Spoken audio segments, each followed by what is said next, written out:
Giving catechesis to our young people, and oftentimes to adults, is the way that a lot of people learn the truths and facts about our faith. But we can always improve catechesis. How can we make it better so that people learn more and understand it better? Stay with us, and we'll talk about that tonight.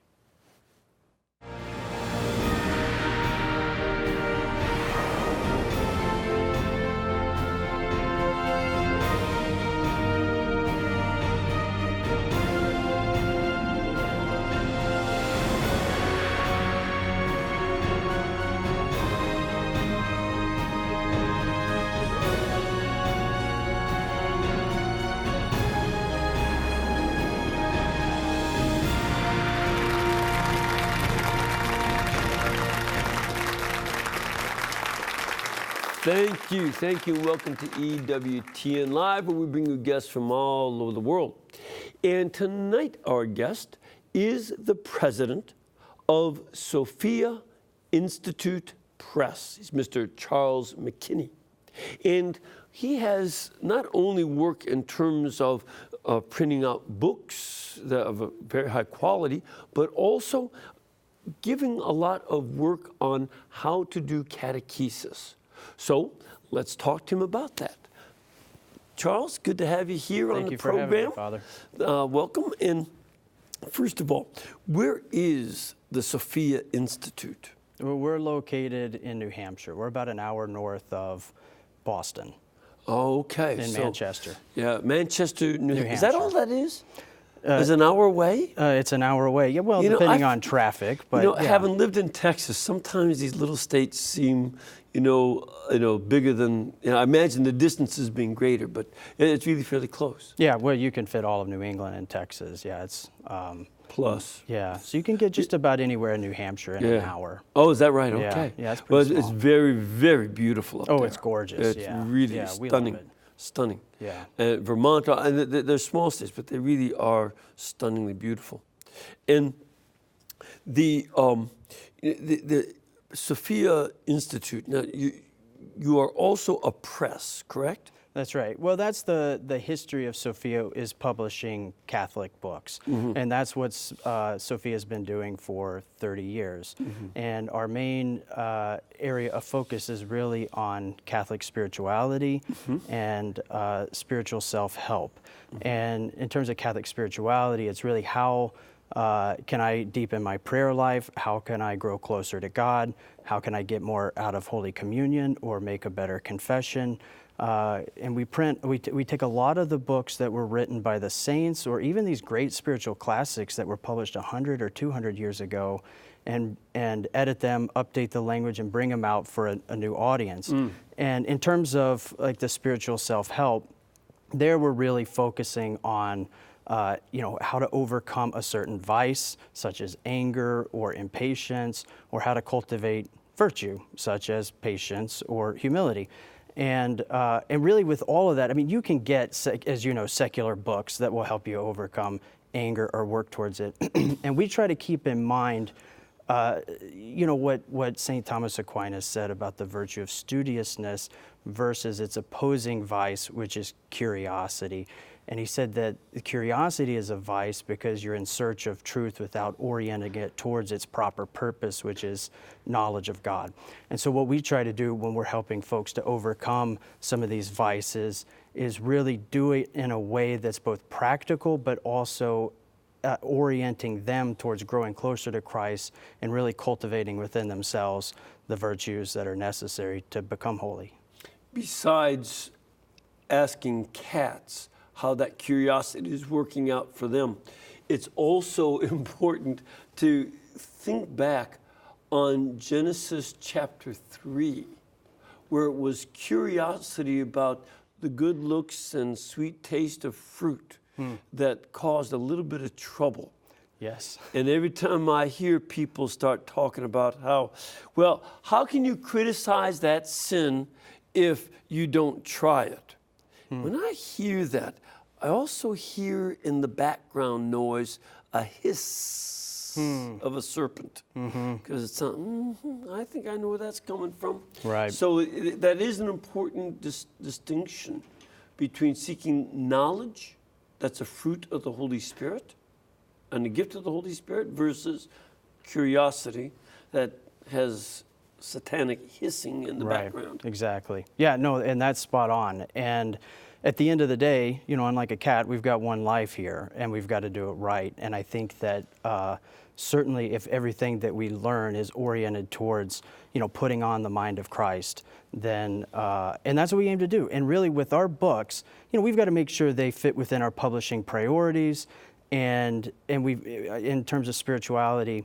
And we don't really do much with apologetics, because like the guys at Catholic Answers Press do such a good job with that. We really don't feel like we need to do that. Another area. They've got that and do it very well.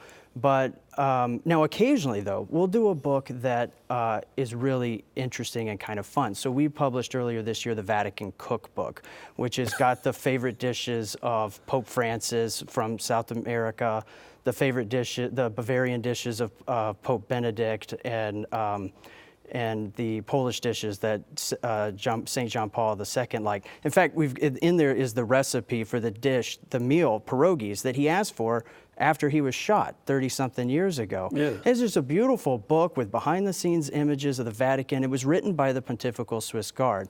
But at the end of the day, all of our books, the sort of smell test for us is if it helped us in our spiritual life, then we find it worthy of publishing. If it didn't help us in some way, then we don't pursue it. We let it go. And that's kind of the criteria that we base it on. Cool. Well, one of the other things, though, that I'm very interested in what you're doing is working on catechesis. And that, explain a little bit what catechesis means, and versus say it's not the same as theology. Catechesis is different. And then what is it that y'all are doing?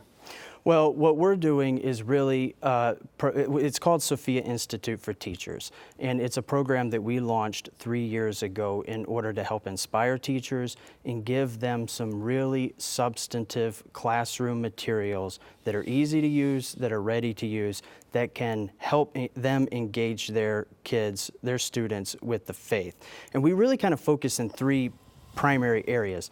The first is we develop these really stunning teacher's guides that are just totally turnkey for the teacher. So you take a typical textbook, and we don't have to talk so much about some of the problems with the modern textbooks, but a teacher still has to develop a lesson plan to unpack that content. Right. And if I taught high school religion back in the 70s, and I had the book and no idea how to teach it at all. No clue as how to come up with a lesson plan. Yeah, as and that's a brand new teacher. And that's the problem. And then if a teacher doesn't feel confident in teaching the faith or teaching a part of the faith, then oftentimes they just skip over it. Yep. And so what we've done with our teachers' guides is we've developed the lesson plans for them. And so we give them the background readings, we give them the classroom activities, the games, the role plays, the assessment tools. So with 10 minutes of prep, the teachers got a series of lesson plans that have been written by their fellow teachers, that have been classroom tested by their fellow teachers. Which is key. It's very important. Very key, that it's already tested and it works with students of that age level. Exactly, yeah. And that's what a lot of the teachers are telling us when we first launched it. We get all this material, but they clearly weren't written by people who know what we do in the classroom, and it's not really applicable. And so that's why our whole model was finding those best teachers, engaging them in our program that know their faith, know it well, know how to teach, have good pedagogy, and can put together materials that are proven to engage their kids. So after the pilot testing, we collect them, we organize them thematically. We've got guides on the sacraments, on the Beatitudes, one we call Love and Mercy, on the corporal and spiritual works of mercy, and with minimal prep. And even if the teacher lacks confidence about that subject matter or doesn't know it, they've still got something that holds their hand through the process. It was beautiful, sacred art. So it's good for a teacher who doesn't have the confidence, but it's not insulting to a teacher who does have that faith. And we released our first teacher's guide 2 years ago, and it's already in 6,000 classrooms across the country. Yeah, this is great stuff. There's something that you also have called SketchPad. Yeah, well, Sophia's SketchPad is a whiteboard animation series that we've started putting together. They're on the sacraments. They're at sophiasketchpad.org. And you may have seen those whiteboard animation series. The guy draws real fast, and it's on a whiteboard. Oh, and it's really an incredible. It's great pedagogy because it mixes audio with the visual, and like the one on the Eucharist, we connect the original sin with the Paschal mystery, the Passion of Christ, and the Eucharist. Connect it all together and explain how it fits together in this really engaging way. Even many adults, Catholics, have a hard time sort of piecing that together. And this does it in 6 minutes, and it just helps the kids and adults really recognize that our faith makes sense. We have a little clip, video clip ourselves about your SketchPad on marriage. Great. So if you don't mind, let's take a quick look at it. Great.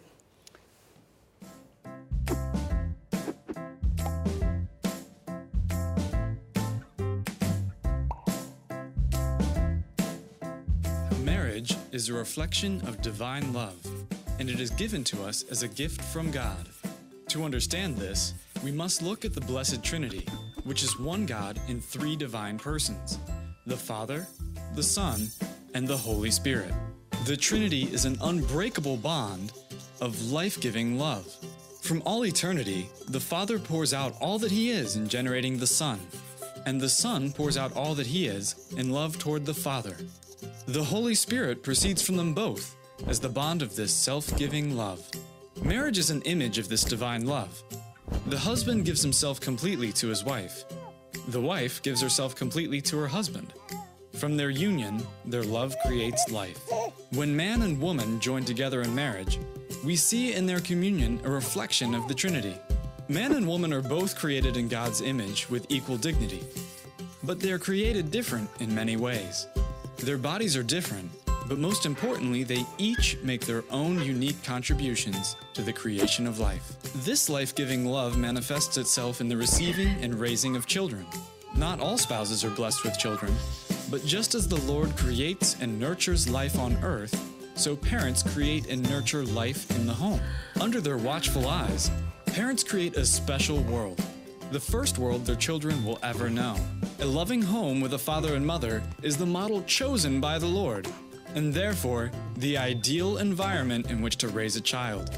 Jesus could have come to earth in any way or at any age He wanted, but He chose to be raised by a father and a mother. In doing so, He elevated the dignity of the home while giving us a model of the perfect family.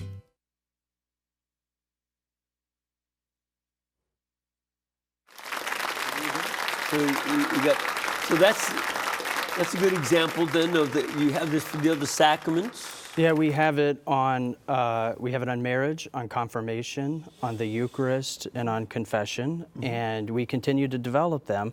They're all funded by donors who want us to keep this project going, and we're going to keep going as long as we can.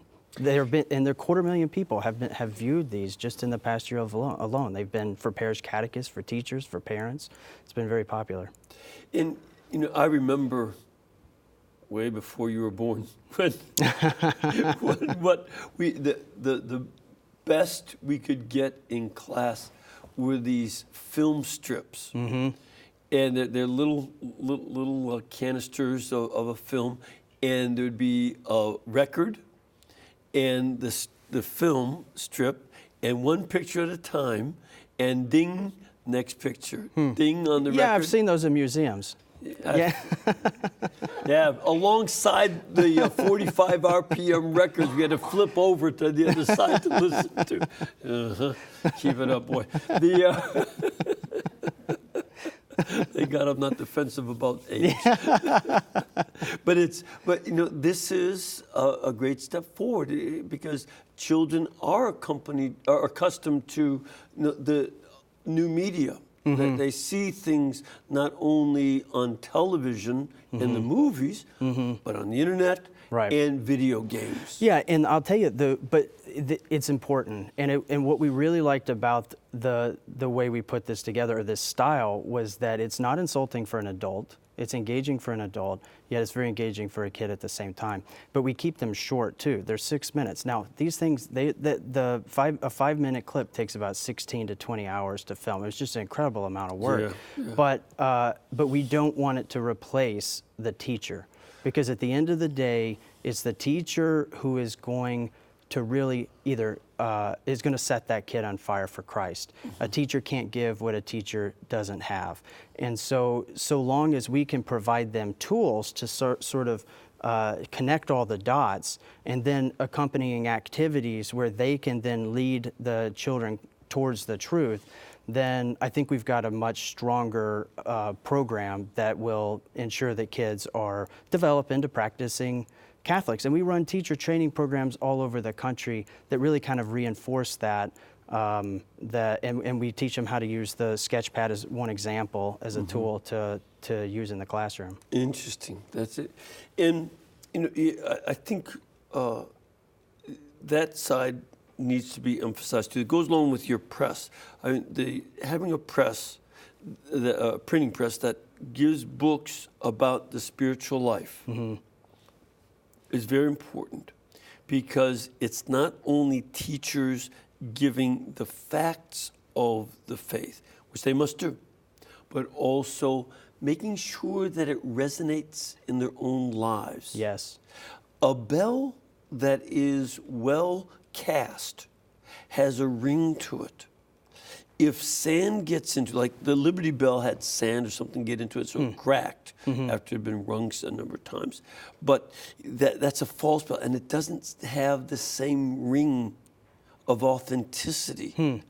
And that's the way people are. You can ring the bell, but if it doesn't have the ring of authenticity, that person is coming from a life of prayer and moral living, etc., they won't have the resonance of authenticity. I think that's spot on. And when we run our teacher workshops that we do, we have a series of sessions on catechetical formation. So we're giving them the background knowledge, but also the sort of spiritual formation, how to jumpstart your prayer life, how to understand what your vocation is as a teacher, which is to serve as a witness to Christ in the classroom. We integrate Mass. We have confession if we can, so that way teachers really kind of get a sense of what the spiritual life really is all about.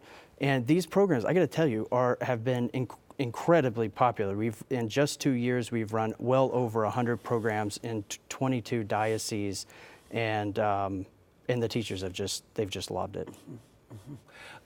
And something that I would add, because I've taught at different levels, high school, university, graduate school, and seminary, and I think it's extremely important that teachers not only have these kind of materials available, and that they do more than just 10 minutes before class read over it, but also to be because oftentimes catechetics classes are once a week.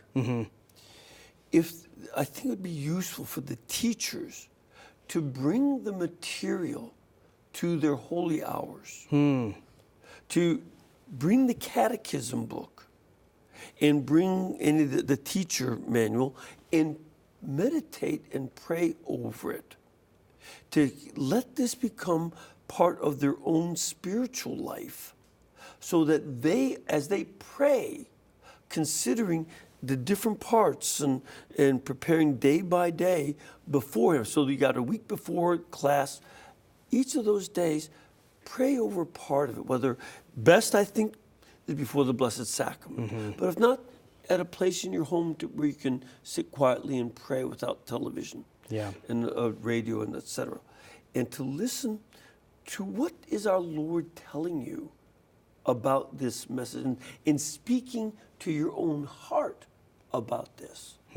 the teachers will find not only that they learn the facts themselves, because always teachers learn more than the students, but it'll also bring about growth in converting more to Christ and knowing Him and knowing our faith profoundly. This is also very important for teachers. Yeah, that's a great idea. Yeah, that's important. Put that as a forward in your books. Okay. And so do you hear back from some of the teachers about, they give you feedback on how things work? Yeah, well, we evaluate everything. We really believe that you got to constantly improve, you got to constantly hone in. And so we evaluate, we do pre and post tests on our, at each of our So before workshops. you send the material to be put into a book, you test it. Yeah, well, I was talking about the teacher training workshops. We test knowledge at the beginning, we test knowledge at the end, and then we follow up a month and then 6 months later to see how they're using the materials that we've given them. Because each of the books that we've put together, we give to them free of charge at these workshops so that they get not just the background knowledge and the spiritual formation, but we also spend time teaching them how to teach. And so we model good teaching behavior. We simulate lesson plans. So in other words, how do you take that knowledge that you've just learned from the scholar and make it real, actually incorporate it into the classroom?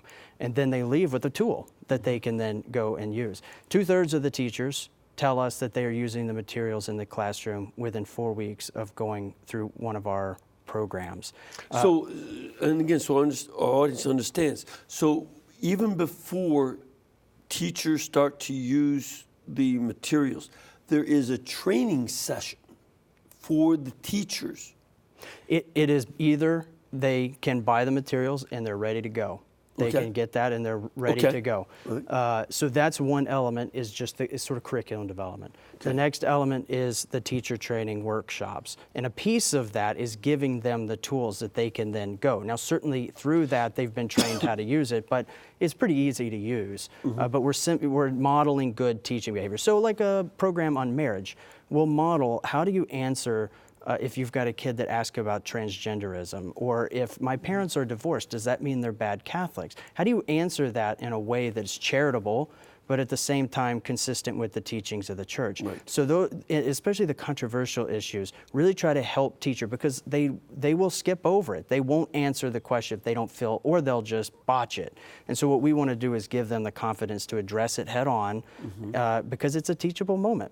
And so they've got it with the teacher training workshops. They leave with materials, and we've trained about 7,000 teachers across the country, for everywhere from LA to New Hampshire, Palm Beach to Denver, and pretty much everywhere in between.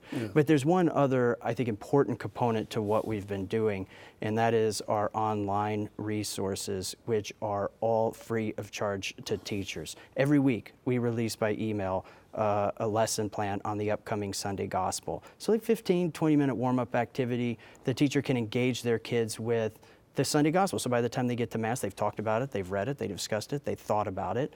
We'll do lessons on current events. This is a great opportunity to help teach kids how to apply Catholic principles to things outside the classroom, to things they're hearing about on the news every single day. And it's all free. We do it all free for teachers. There's a curriculum exchange. We got hundreds and hundreds of lesson plans in every single subject matter, every single grade level, that has all been teacher written to help teachers integrate the Catholic faith into every single discipline, whether it be geography or literature or history, because in so many places history is confined to religion class. And it's important that the teaching of religion really be integrated throughout the entirety of the school. And so as much as we can do to help reinforce that and provide those tools for teachers of all subject matters, we certainly do that. In fact, that is certainly something I remember from my grammar school. I went to public school for 2 years, first and second grade, and then I went to Catholic school for the rest of school. And it really was an integration of the faith into our readers. So when we read stories. They were Catholic stories. There were nuns and priests and lay people involved, sometimes saints, just otherwise mostly modern stories. We just incorporated all that. Yeah. And our geography class was a Catholic geography book because it would tell about the patron saints of certain places or saints that did certain things in certain countries. Yeah. That's the integration you're kind of talking That's about. exactly right. Yeah. And unfortunately, most of the Catholic schools use the same textbooks that public schools do in the non-religion courses, because there's government money associated with buying textbooks, and so there hasn't really been a market for lesson plans and other subject matters, a market that would sustain a publisher producing it in those. I think that some people have given it a shot, but and it's sad. It's sad, and I hope that as sort of we grow our teacher program, that we'll be able to fill that gap. Yeah, that'd be important because, frankly, my vocation to the Society of Jesus goes back to my geography book. Really? Yeah, it was a story about St. Francis Xavier going to Japan. We're studying Japan. Yeah. And that after, other Jesuits came, but then they were martyred and not allowed to have any more priests come into the country. And yet 12,000 Catholics remained in Japan because of what the Jesuits had taught them. They passed it on and baptized their children and the Jesuits told them, the priest will come back. And here's what you're supposed to ask them to know if they're Catholic priests or not. And a Franciscan came with the French embassy in the late 1800s. And then they all came out of the woodwork, and they've been Catholic all these 200-300 years. Wow, so that just inspired you to? Yeah, I said, well, that's work that lasts. Huh. They're pretty effective teachers. Well, my son just did a study of St. Francis for Xavier for school, so maybe he'll be a Jesuit. You never know. It's Sophia Institute for Teachers. And you can go to their website, which is sophiainstituteforteachers.org. Okay, just type that all in, sophiainstituteforteachers.org. And you can find out about this for teachers that you're interested in, or you can also want to find out about some of the books that are printed by Sophia Institute Press. Just go to sophiainstitute.com, and you can see some of the books available on spiritual life and other topics, including cookbooks, and also they have a 800 phone number. It's 1-800-888-9344. And you can find out or order books there and find out about what's available to read for your own spiritual nourishment.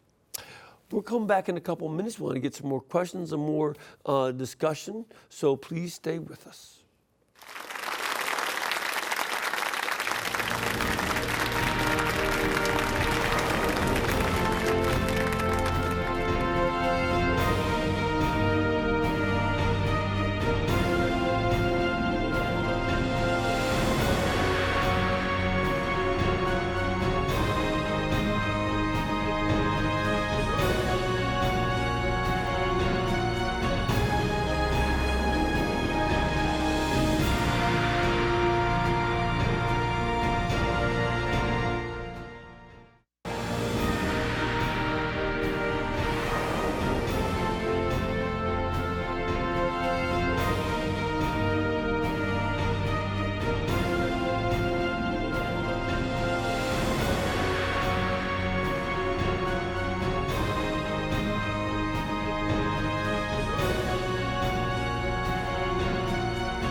Thank you and welcome back. We're talking about the Sophia Institute for Catholic Education, Catechesis. And,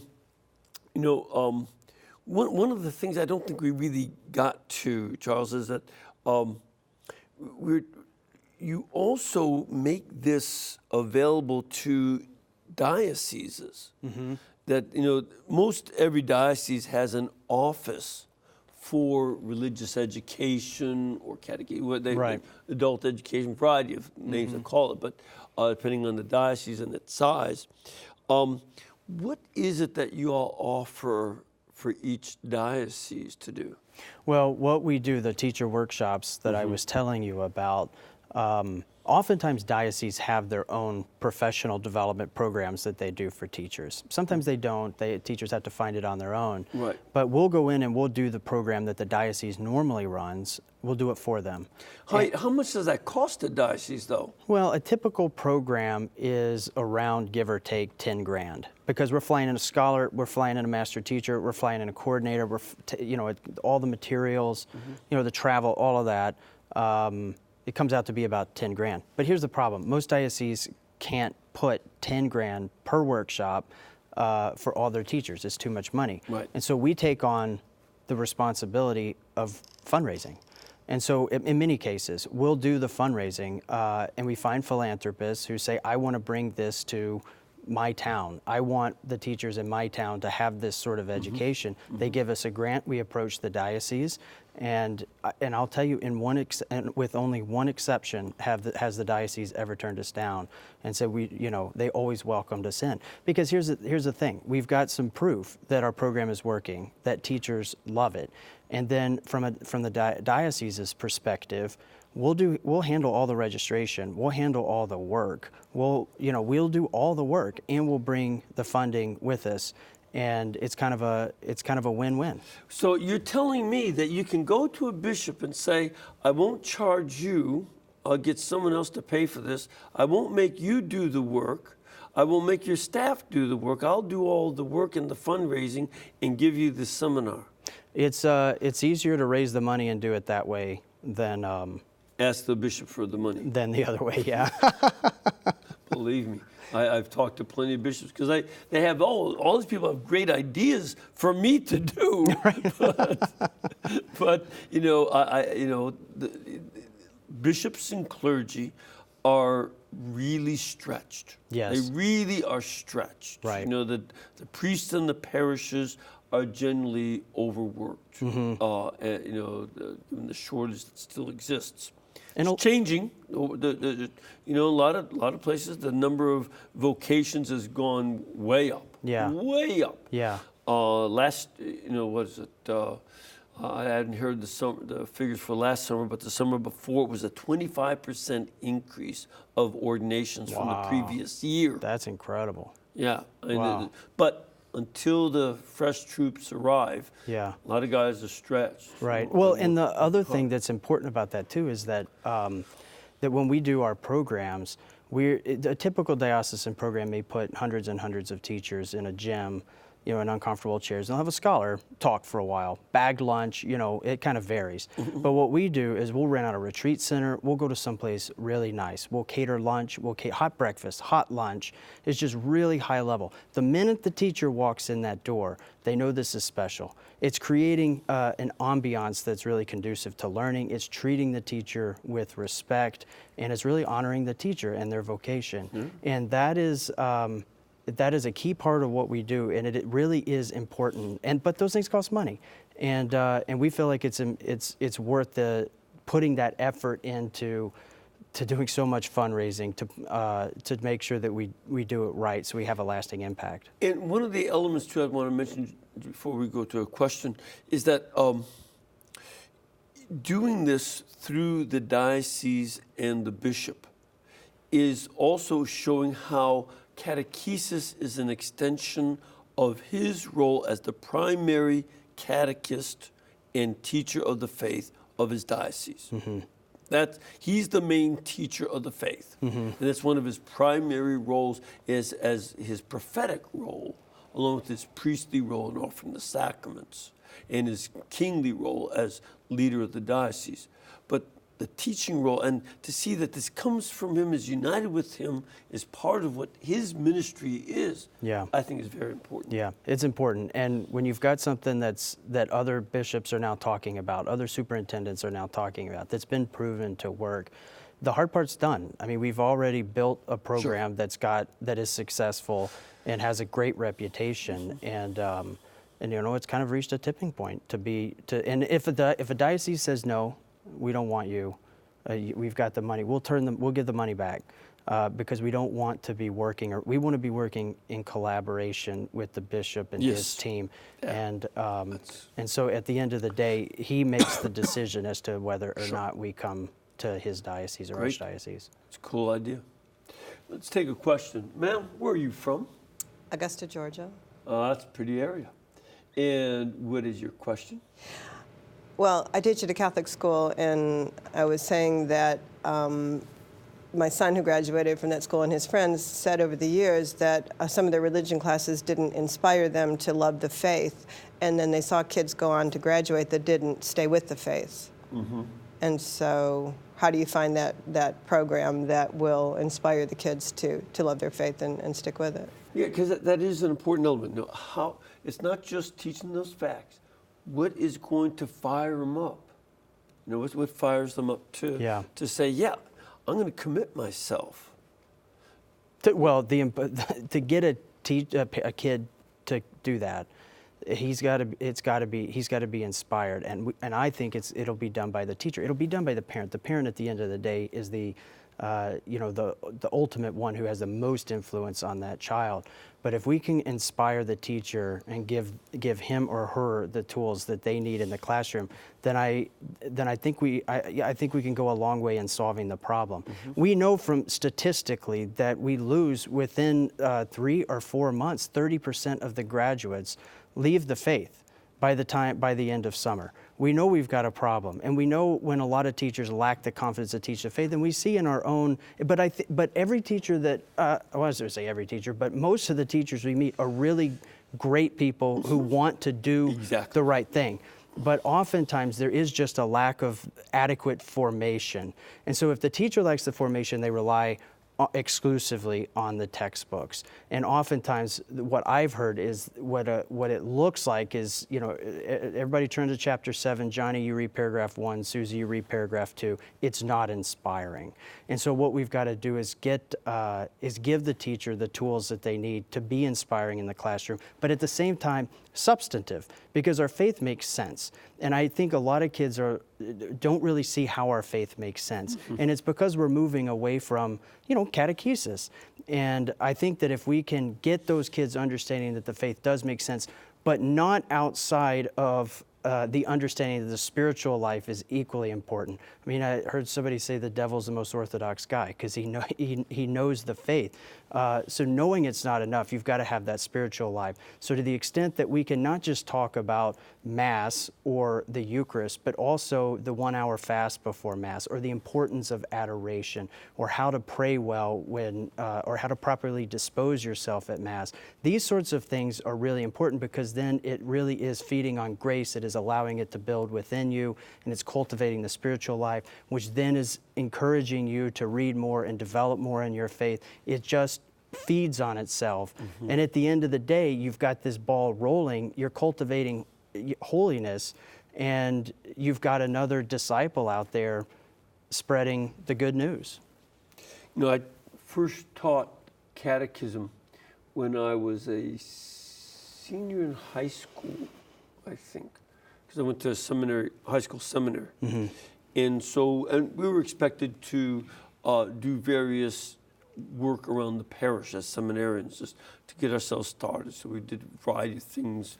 And one that I, as a senior, did was teach freshman religion class. And I didn't do well, partly because the way that I had been taught is young people are not capable of making an act of faith. They can't do it. They're too young. They don't have enough development to make an act of faith. Therefore, don't bother to try to teach them the truths of the faith, give them a positive experience about themselves and their friends, and then they'll want to stay in the church. And then as adults, they will be able to make an act of faith, and then they'll be interested with the important life questions that makes somebody seek, why do I exist, and what's the purpose of life, and so on. That was a dumb theory. It didn't work, did it? No. Yeah. It didn't. It was awful. It was awful. And, you know, I regretted that I had started teaching with that in mind. And even I taught my first year teaching high school, and I saw in the high school, it doesn't work after one semester. This is a failure. And so it started, then I oriented towards the faith again. But that was the mood. And what I think what your program does is help people understand children are not capable of an act of faith such as an adult would make, but they are capable of an act of faith that a 7-year-old, a 10-year-old, That's right. a 14-year-old, that faith goes through stages of development, as does their language, their ability to put together a sentence, their mathematical abilities, etc. And take them at the different stages. That's one of the things that strikes me about your program. Yeah, well, that's spot on. Because at the end of the day, we do believe that you can know truth at any age that you're capable of, and that's what we want to give them. And I think the sort of the lack of substance, we see where that has got us, and I hope that in some way that we're helping to turn that around. Yeah. One of the other things too that I know as a pattern, it's a problem that evangelicals are having, the various Protestant denominations are having, and we're having, what you said, young people leave the faith, you know, after they're done with their initial training, partly because when they go to college, the professors are not only, I would say, neutral to the faith, and they don't incorporate, but they are against the faith. Hostile. They are inimical. Sometimes they hate the faith, and even punish students who do believe or express belief. There was a lawsuit last year of a woman kicked out of her master's program because she was a believer. Wasn't even allowed to continue on. She won the lawsuit, but still, you know, that's a Pyrrhic victory. Do you prepare the high school students for confronting that culture of atheism that they're going to come across in college? Well, I think that from my point of view, what's important is that by the time they leave high school, a parent, a teacher, the kid needs to know, at that age, they're going to know that they're going to be doing battle for the rest of their lives, whether it be among the friends or whether it be in college or whatever. And so through the program, by giving them that, you know, helping them understand the importance of the Eucharist, and then hopefully by then too, they're in a habit of going to Mass every Sunday, that they've begun to develop their spiritual life, that they're going to, you know, that they're going to survive through that. And I'll say one of the program that we have under development that I think that's going to be huge for that is a program that's aimed at catechizing the parents and then giving them the tools to then catechize the kids. Because I think that one of the biggest problems we have is that a lot of Catholics, children, do not see their parents practicing the faith as devoutly as they should. If the parent doesn't practice the faith devoutly, there is a very small chance that that child is going to grow up and take the faith very seriously. And so I think at the end of the day, schools are important, but the parents are more important. And I think that, and oftentimes they don't have the catechesis, they lack the confidence. And so I think that if we can start to move in that direction and also help to form the parents and give them the tools to engage their kids, then I think we can really see some long-term transformation of culture. Also, there are two different kinds of studies that have been done on young people's habits of learning. And one from the secular perspective is that when children are doing homework, if their father helps them with the homework, they tend to get A's and B's, more so than if their mother helps them. And it's not that the mother gives an answer any different from the answer of the father. But there's, and I don't think they've come up with a reason why. They just have observed that when dads help their kids with the homework, they do better in school than if mom helps them. Which is, again, I have a theory, but don't know. Secondly, another kind of study, if dad goes to church, the children are 80% likely to stay in the church, whereas if it's mom alone, it's 45%. And the reason I bring that up, and again, my hypothesis is that it might be that dad seems in the mind of a child, it's not reality, but it's in the mind of a child, dad is the bridge to the outside world. Mom is the center of the home, but dad is the bridge to the outside world, even when mom goes to work too. But there's something psychological, I suspect. In that both for school, if dad thinks school, I don't like doing homework, but if dad thinks it's important, and if he thinks church is important, it may be important. Yeah. Even though I complain and try to get out of it. That's why I wonder, have you thought about the idea of doing programs that get the fathers to be particularly involved with their sons and daughters? Well, this program I alluded to, it's called A Family of Faith, and we're pilot testing it in I think we're a dozen or more parishes next year. And it brings together both the mom and the dad, and there's a scholar, Douglas Bushman is doing the first year, it's video series. He's been on the show a number of times. Great guy. And he's catechizing the parents.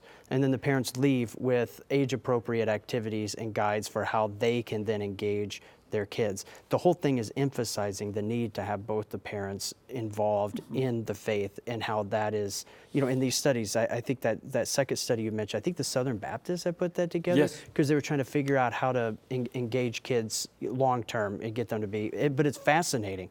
And that's actually, that study is one of the reasons why we looked at developing this program, because we realized that this is where the big gap is, right? No matter how much work you're doing around the edges, all this, the schools, whatever, all of this is needs to reinforce what's happening in the home. Right. If you're doing all this great work, but you're missing that central piece, then all of this sort of, I wouldn't say it's worthless, but it could be so much stronger if if the centerpiece is strong.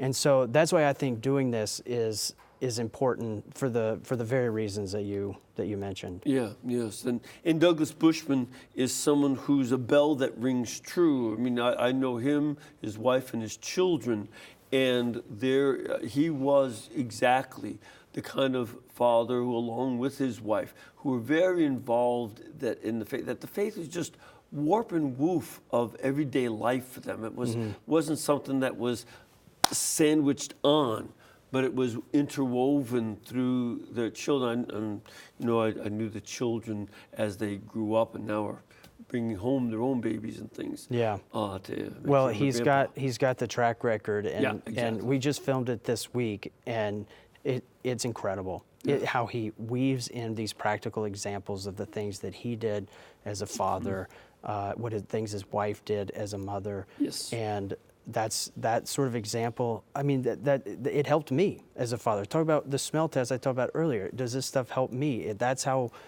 guide on whether or not we're pursuing something. And I can't wait till we release this project. Yeah, and it was fun knowing their family, because his wife was an important, I think, chemical researcher. That's her background. She, helped invent some very important things for the company that she had worked for. So, and she would do the science stuff, and he would do the theology. So that's his field. And it was just they did a lot of homeschooling and all. Yeah. And so it was really that kind of integration, of the different tools that they each had, and that's what families need. That's exactly what families need. That's right. That's exactly what families need. But here's one of the other things too. This all seems part of a mission. That it's not just to keep people inside the Catholic club, but in terms of some of this teaching material,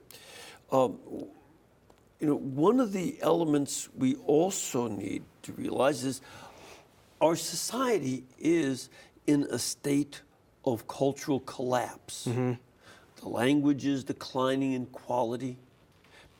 Average vocabulary of an American is about 850 words. Grammar and sentence structure, people use vulgar words as punctuation. That's why it appears so often in everyday speech. And we see, of course, a moral decline. The drug revolution and sex revolution have had major impact. One of the things I would also ask, does this program help communicate that the Catholic family and the Catholic individual is on a mission to go forward to the rest of the society, where people are suffering greatly because of these declines in culture and religious quality? Yeah, absolutely. And every month there are different activities that you would do as a family, like put together baskets for the poor or things like that. So it always has an outward-looking aspect to it. And because it accomplishes two things. One, it accomplishes what Jesus has asked you to do, but then it's also helping the kid get in the habit of practicing these sorts of virtues. And so that having those two components to it are absolutely imperative. Yeah, I think so, because what that lady from our studio audience had said, that her son needed some inspiration, and one of the inspiration to do what? Right. Just stay in the Catholic club, or do we have this sense the world is in a greater and greater mess because of the lack of virtue and holiness, the lack of love of God, and so on. So, what do we do to get out there and proclaim it, and to know the saints who were not only foreign missionaries like Francis Xavier, but home missionaries as well? Right. Well, and I think it's important too to emphasize to both the teachers, the students, the parents, that this growth in virtue is a process. It's not something that just like that, there's some divine poof and you become holy, but it's something that the kid is going to struggle with their whole life. This is something the parents are struggling with their whole life, and that they've got to start to cultivate those habits to feed grace, or to really kind of cultivate it in their own lives. And certainly it's important, that my general experience is that spouses will certainly be very open about saying that their spouse needs to grow in virtue. Yeah, they're very insightful. Yeah. Insightful. Yeah. They know exactly which virtues they think they should grow into.